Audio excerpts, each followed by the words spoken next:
Hola, mi nombre es Melvi Artunduaga Álvarez, estudiante de zootecnia e inscrita en el curso de genética.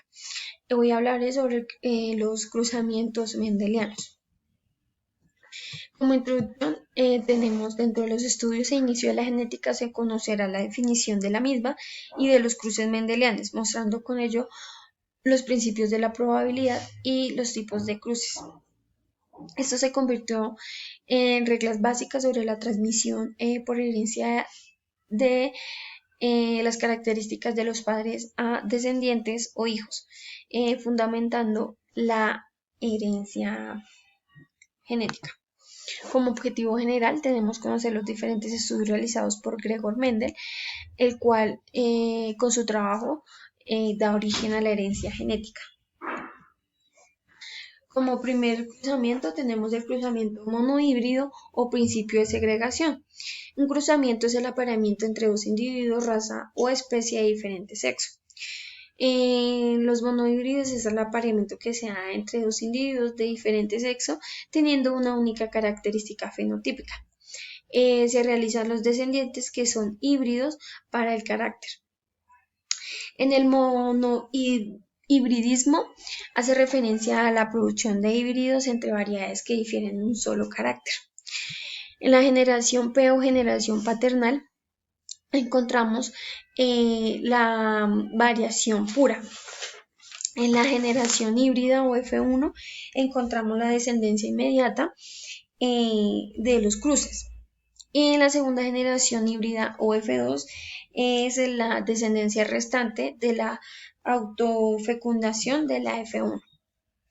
La separación de las hijas o F1 con la misma probabilidad para dar una aparición de los rasgos recesivos de la segunda generación híbrida F2. El segundo principio se llama dihíbrido o segregación independiente. Es el apareamiento que se da entre dos individuos con diferente sexo, que difiere con dos características fenotípicas.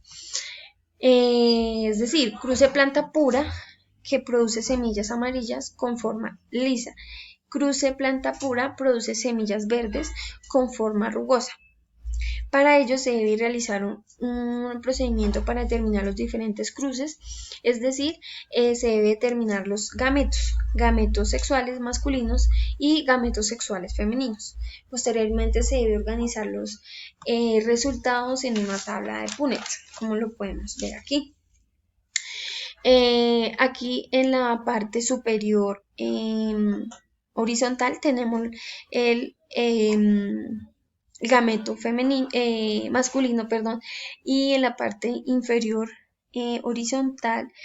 vertical tenemos los gametos femeninos, dándonos como resultado 16 formas cigóticas para darnos una proporción genotípicas y fenotípicas.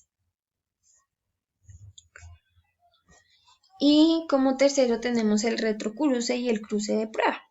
El retrocruce es el cruce de un descendiente híbrido de la primera generación, de la F1, con uno de los padres o con un genotipo igual al paterno. Y el cruce de prueba comprende el padre fenotípicamente, pero genotípico desconocido se cruza con un padre desconocido. Es decir, si al cruzar un cobayo de fenotipo negro, individuo problema, con otro de fenotipo blanco, cruzamiento de prueba, toda la descendencia es de color negro, el 100%. Pero si la mitad de la descendencia manifiesta pelaje negro y la otra mitad blanco, es que el cobayo probado, individuo problema, era heterocigótico o híbrido para el pelo negro y aparecerá un 50% negro y 50% blanco. Como conclusiones tenemos que del primer principio se puede concluir que el cruzamiento de razas, especies puras, descendencia F1 será genotípica y fenotípicamente igual entre sí. De la ley de segregación se deduce que si se cruzan razas de F1 de generación 1, se dará lugar a la F2. Con ello recuperaría el fenotipo de la raza regresivo de la F1. Los diferentes rasgos son heredados y son independientes de otros, existiendo relación entre sí, es decir, el patrón hereditario no afecta el patrón de la herencia al otro. Muchas gracias.